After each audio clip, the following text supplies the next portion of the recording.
எல்லாருக்கும் வணக்கங்க. இந்த வீடியோவில் நம்ம பார்க்க போகிற டாபிக் என்ன அப்படின்னா, கிரகங்களின் உடல் உறுப்புகள். அதாவது கிரகங்கள் குறிக்கக்கூடிய உடல் உறுப்புகளை பற்றி தான் பார்க்க போகிறோம். இதுக்கு அடுத்த வீடியோவில் ராசிகள் குறிக்கக்கூடிய உறுப்புகள், அதுக்கப்புறம் பார்த்திங்கன்னா நம்ம 12 பாவகங்கள் குறிக்கக்கூடிய உடல் உறுப்புகள், நட்சத்திரங்கள் குறிக்கக்கூடிய உடல் உறுப்புகள் அடுத்து பார்ப்போம். இந்த வீடியோவில் ஒவ்வொரு கிரகமும் ஒரு குறிப்பிட்ட உடல் உறுப்புகளை குறிக்குது. அப்போ உதயத்தை நோக்கி ஒரு கிரகம் வருது அப்படின்னு வச்சுக்கோங்களேன். இப்போ உதயத்தை நோக்கி சூரியன் வருது அப்படின்னா, அவருக்கு எந்த உறுப்பில் பிரச்சனை இருக்கும் அப்படின்னா, தலையில் பிரச்சனை இருக்கும், வலது கண்ணில் பிரச்சனை இருக்கும், பித்தப்பையில் பிரச்சனை இருக்கும், விந்துவின் உயிரணுக்களில் பிரச்சனை இருக்கும். இதில் ஏதாவது ஒரு பிரச்சனை அவருக்கு இருக்கும்னு சொல்லலாம். இதுவே சந்திரன் உதயத்தில் இருந்தது அப்படின்னா, அவருக்கு என்ன பிரச்சனை இருக்கும் அப்படின்னா, முகத்தில் பிரச்சனை இருக்கலாம், மார்பகத்தில் பிரச்சனை இருக்கலாம், வயிறு சார்ந்த பகுதியில் பிரச்சனை இருக்கலாம், சிறுநீரகத்தில் பிரச்சனை இருக்கலாம். அடுத்து செவ்வாய் எதை சுட்டி காட்டுது அப்படின்னா, இருதயத்தில் இருக்கக்கூடிய பிரச்சனை, பல்லில் இருக்கக்கூடிய பிரச்சனை, புருவத்தில் பிரச்சனை, காதுகளில் இருக்கக்கூடிய பிரச்சனை, இந்த உடல் உறுப்புகளில் ப்ராப்ளம் இருக்கும் அப்படின்னு சொல்லலாம்.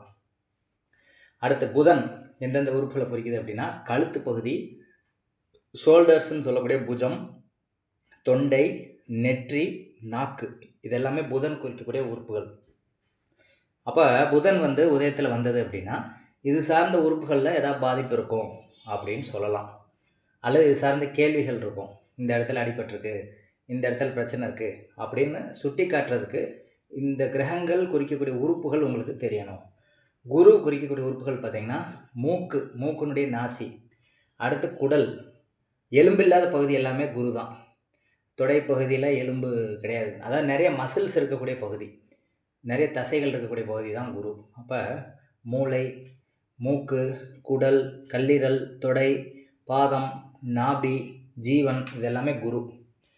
சுக்கிரன் குறிக்கக்கூடிய உறுப்புகள் பார்த்திங்கன்னா, கண்கள், முழங்கால், கன்னம், மர்ம உறுப்பு, இதெல்லாம் சுக்கிரன் குறிக்கக்கூடிய உறுப்புகள். சனி குறிக்கக்கூடிய உறுப்புகள் பார்த்திங்கன்னா, தாடை, பிரிஸ்டம் அப்படின்னா பெடக்ஸ்ன்னு சொல்லுவோம். தாடை, பிரிஸ்டம், மூட்டு பகுதி, கணுக்கால் அப்படின்னா ஆங்கிள்னு சொல்லுவோம். அதுக்கப்புறம் பார்த்திங்கன்னா ஜீரண உறுப்பு, இதெல்லாமே சனி குறிக்கக்கூடிய உடல் உறுப்புகள். ராகு குறிக்கக்கூடிய உடல் உறுப்புகள் அப்படின்னா, நம்ம இன்கம்மிங், அதாவது உள்ளே போகிறது. இப்போ உணவு உள்ளே போகிறது வாய் மூலியமாக தானே போகும்.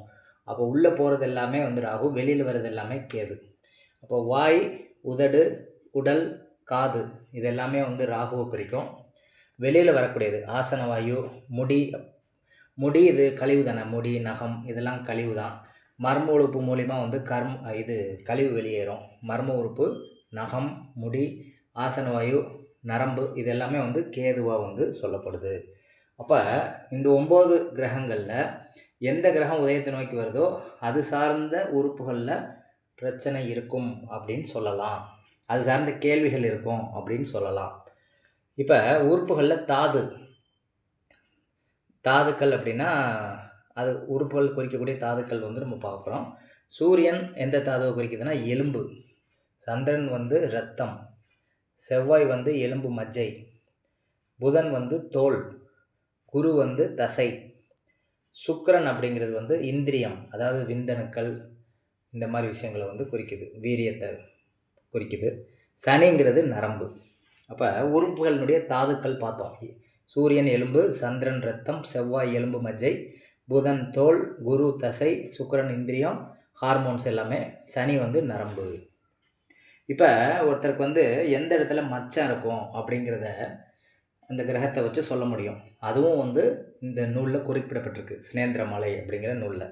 ஒருத்தருக்கு எங்கே மச்சம் இருக்கும், எங்கே தழும்பு இருக்கும், மச்சமோ தழும்போ எந்த இடத்துல இருக்கும் அப்படிங்கிறதுக்கு கிரகங்கள் ரீதியாக கொடுக்கப்பட்டிருக்கு. இப்போ சூரியனாக இருந்தால் இடுப்பில் தழும்போ மச்சமோ இருக்கும் அப்படின்னு சொல்லலாம், சூரியன். சந்திரன் அப்படின்னா தலையில், உச்சந்தலையில் மச்சம் இருக்கும் அப்படின்னு சொல்லலாம். அதுக்கடுத்து செவ்வாய் அப்படின்னா முதுகில் மச்சம் இருக்கும் அப்படின்னு சொல்லலாம். புதன்னா கைக்கு கீழே மச்சம் இருக்கும் அப்படின்னு சொல்லலாம். குருங்கிறது தோள்கள், அதாவது ஷோல்டர்ஸ்ன்னு சொல்லக்கூடிய இடத்துல மச்சம் இருக்கும். சுக்கிரன் அப்படிங்கிறது முகத்தில் ஏதாவது ஒரு மச்சம் இருக்கும் அல்லது தழும்பு இருக்கும். சனிங்கிறது தொடையில் மச்சம் அல்லது தழும்பு இருக்கும்னு சொல்லலாம். பாம்பு அப்படின்னா கால்கள் இருக்கக்கூடிய இடத்துல, அதாவது கணுக்கால், ஆங்கிள்னு சொல்லக்கூடிய இடம், பாதம், இந்த மாதிரி இடத்துல மச்சங்களை இருக்கிறத இந்த பாம்பு சொல்லும்.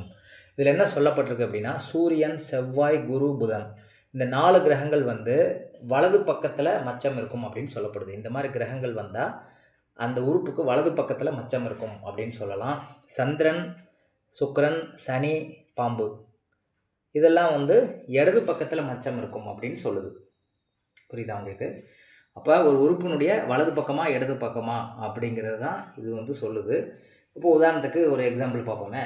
இப்போ சூரியனும் சந்திரனும் சேர்ந்துருக்குது அப்படின்னு வச்சுக்கோங்களேன். சூரியன் வந்து இடுப்பு, சந்திரன் அப்படிங்கிறது தலை.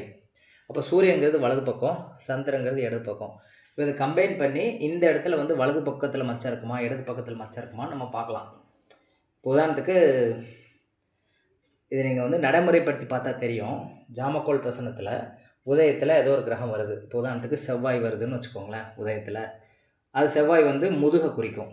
ஓகேயா? வெளிவட்டத்தில் செவ்வாய் தான் ஜாமக்கோள்னு சொல்கிறோம். ஜாம கிரகங்கள் அப்படிங்கிறது கட்டத்துக்கு வெளியில் இருக்கக்கூடிய கிரகங்கள். அப்போ உதயத்தில் கட்டத்துக்கு வெளியில் செவ்வாய் இருந்தது அப்படின்னா அது முதுகை குறிக்கும். இப்போ கட்டத்துக்கு உள்ளே வந்து உதாரணத்துக்கு சுக்கிரன் இருக்குதுன்னு வச்சுக்கோங்களேன். கட்டத்துக்கு உள்ளே சுக்கிரன் இருக்குது, வெளிக்கட்டத்தில் வந்து செவ்வாய் இருக்குது அப்படின்னா செவ்வாய் வந்து முதுகை குறிக்கும். உள்ளே இருக்க கட்டத்தில் சுக்கிரன் இருக்குதுன்னா சுக்கிரன் வந்து இடது பக்கத்தில் மச்சம் இருக்கும்னு சொல்லுது. அதாவது முதுகனுடைய இடது பக்கத்தில் மச்சம் இருக்கும் அப்படின்னு சொல்லலாம். இப்போ வெளிவட்ட கிரகங்கள் வந்து இந்த உறுப்பை சொல்லும் அப்படின்னு எடுத்துக்கலாம். உள்வட்ட கிரகம் வந்து வலது பக்கமாக இடது பக்கமாக அந்த மச்சமோ தழும்போ இருக்கும் அப்படிங்கிறத சுட்டி காட்டும். இதை வந்து ஜாமக்கோல் பிரசனத்தில் நான் எக்ஸ்பிளைன் பண்ணும்போது உதாரணத்தோடு நம்ம வந்து பார்ப்போம். இப்போதைக்கு காரகத்துவமே நிறையா இருக்குங்கிறதுனால இதை நான் வந்து சொல்லியிருக்கேன். வரும் வீடியோக்களில் இன்னும் நிறைய காரகத்துவங்களை வந்து நம்ம பார்ப்போம். இந்த பதிவு உங்களுக்கு பயனுள்ளதாக இருக்கும்னு நான் நம்புகிறேன். நன்றி, வணக்கம்.